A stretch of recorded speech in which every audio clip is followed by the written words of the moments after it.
Hi, I'm Sharri Steele, and I'm going to tie the Whychus Canyon Steelhead fly. It's a steelhead fly for the Deschutes River, summer steelhead.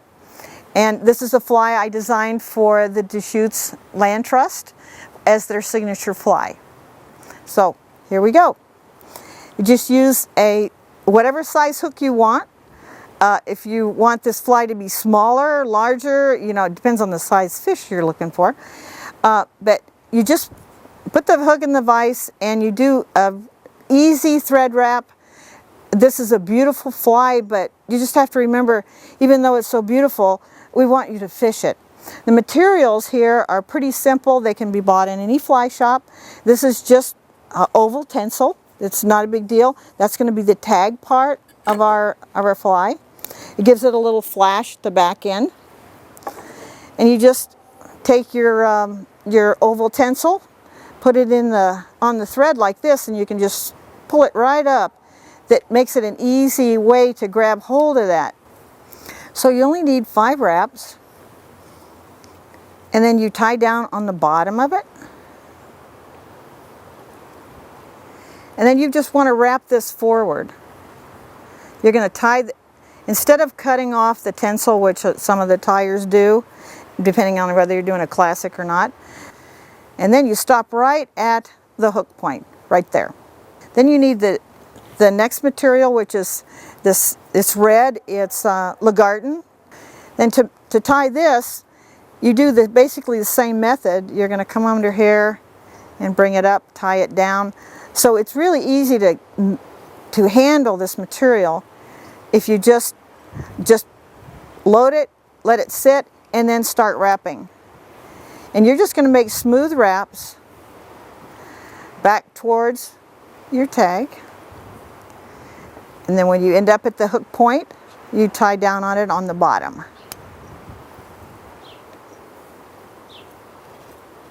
And that's it. So when you get here to the very end, you just tie down on that really good. Then you can get rid of all the excess, but you keep the oval tinsel and just get rid of this excess floss. Now we're going to put in the tail. The next feather I'm going to use is a golden pheasant crest. So the tail comes out just beyond the hook bend. So you tie down on that. If you put just one loop, this is your chance to just adjust it just a little bit. You can pull it either way, because remember, the rest of this fly is going to come over the top, so you want to make sure your proportions kind of look right. So you just place the tail right there, and then you wrap it down. And you can move it around a little bit to get exactly the look you want before you cut that off. So you clip it right here, because you don't need that material now. Then put a couple of wraps. Now the next material is ostrich herl, and you just pick one that's not too fluffy. I'm just going to take part of the feather and just strip it off a little bit to make a tie-in spot. So it doesn't need to be too fancy. Okay. Then you place it right here, a little bit of an angle to you, and tie down on it.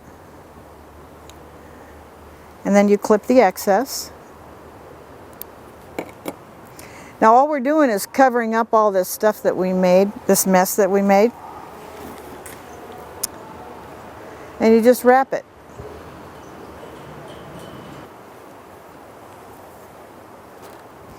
Now I'm going to wrap this ostrich herl forward. You can put a little twist in it so it wants to face backwards.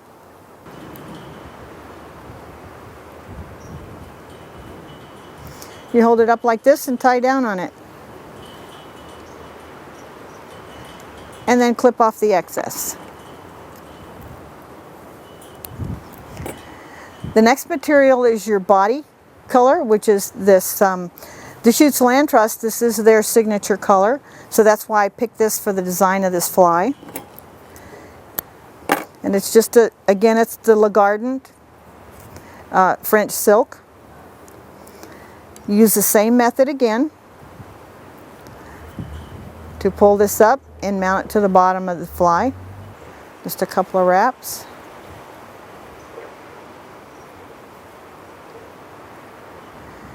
Then you wrap the rest of this silk forward and it becomes part of the body.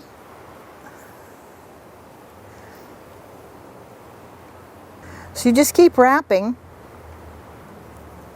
This might say this is the boring part of the fly, but if you do this right, you'll come up with a pretty smooth body on the fly. Not that the fish care. They're going to care about it if it's in their territory, and then you're going to catch them. So then when you get down here further, you just cut that off. It doesn't really matter. You're just going to make it flashy. So then you start wrapping this body forward. You can use the rotary vise function of this any way you want. I do it by just one at a time, wraps like this, till you get to the front. And then you tie it off underneath.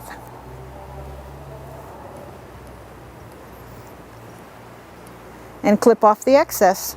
You can turn this upside down so it's easy to get to the floss and snip it right there.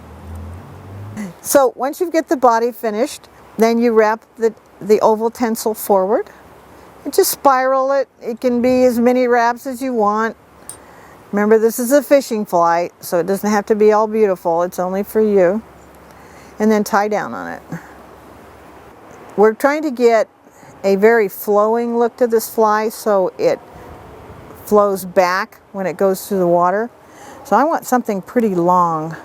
So in order to clean this up, you just prep the feather and just pull off this excess that we won't be needing.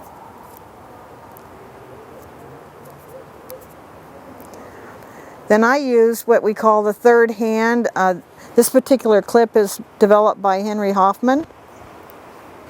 And we fold the feather. So folding this feather is pretty neat. You just take a pair of scissors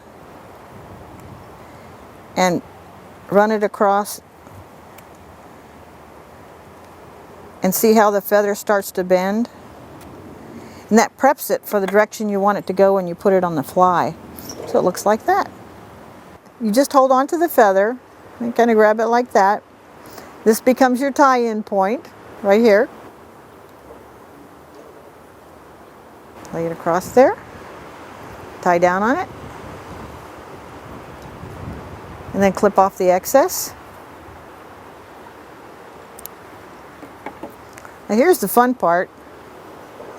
You just pull this back and you let the material slide through your fingers, and that's what makes that sweeping part of this fly.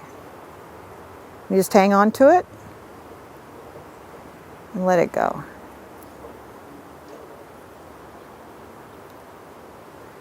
And if you measure this right, it comes out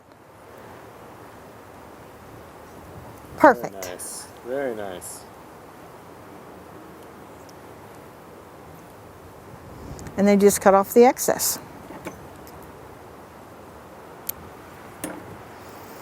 Then you're going to want to hold on to it a little bit and tie down on this. So you're making a place to mount this wing. So what you want to do is smooth out this and build up the collar on this so it is smooth. Yep. The neatest part of this fly is the beautiful feather that goes on the wing.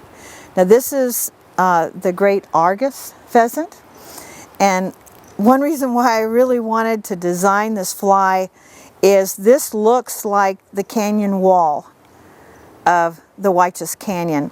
So I picked this feather to represent the rocks that are in the canyon itself. So it's a beautiful feather. And I've prepared two pieces of this feather. You need a right and a left because you got two sides of the fly, so I'll show you how that works. So you're going to measure this wing so the tip ends up at the tip of the tail.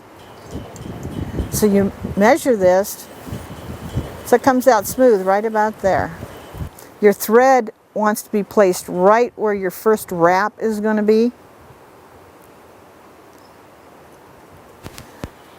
So you come up, pinch the thread, pull it down, and then just a tight pull straight down where you're pulling up on the thread and tightening it. Then you take another wrap in the same place. 2 and 3. And you hang on to it, and if you did it right, the wing will come to the tip, just like that. Perfect. Then this is your excess. This can be used for shellbacks. You don't throw this part of the feather away because it's really a neat feather. It's very buggy looking. So then you put just a little dab of head cement. I use this real expensive stuff called Sally Hansen's Hard as Nails. You can get it at the drugstore. It works really well. The fly shop, you said? Oh gosh. So it's just something it happens to be clear and it works really well and it's inexpensive. So then you just clip off this excess. Right down here and clip. And you take a few more wraps.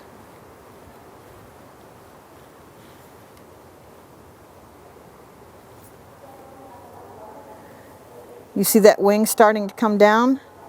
Just where you want it. Now for the crowning glory. This guy right here. So this is a pheasant crest. This is just a longer piece. Has the right curvature. So it takes a while to select these guys, but it works really well. And you just take off the excess if you don't need all of this. You peel it off. Then I'm going to measure this again because I'm looking for my tie-in point. See how much farther this is down here, and I'm going to tie in way back here.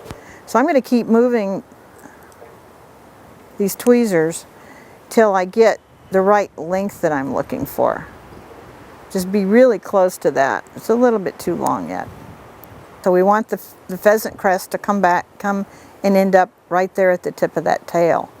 So now you've got the tie-in point, you've got that crease right there, and you set it right down on top, and you hold the whole piece. You wrap down on it. If you put one wrap, and then you look and see what you have, you can still move this around till you look and see that you've got the exact look you want, and then tie down on it. You can put this wing on and off several times till you get it right. And it looks like I might have gotten it right on the first time.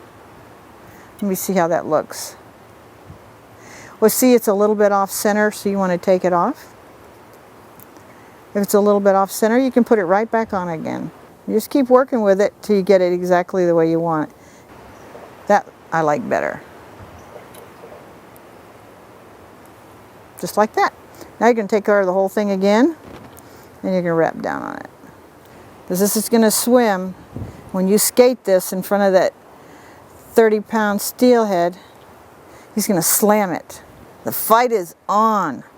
So there's lots of ways to whip finish this guy, but I have this particular way I like to do this, is I use this little half hitch tool so I can then put that thread right where I want it. Add a little Sally Hansen's to the front. So hopefully I'll catch a steelhead with this summer. Yep. I'm kind of interested in one of those 30-pound steelhead. 30-pound steelhead. I've only caught a few of those. If I catch a 30-pound steelhead, I'll make sure I send you a picture of it. Okay, that sounds great. Yeah. And this is and it's a beauty. The Whychus Canyon steelhead fly. Very nice. Yeah. Beautiful fly. And log on to their website and see all the great things that the Land Trust is doing for us to bring steelhead and salmon back to the Whychus Creek. All right. Well, thank you very much. Yep. Thanks, Sharri. You're welcome.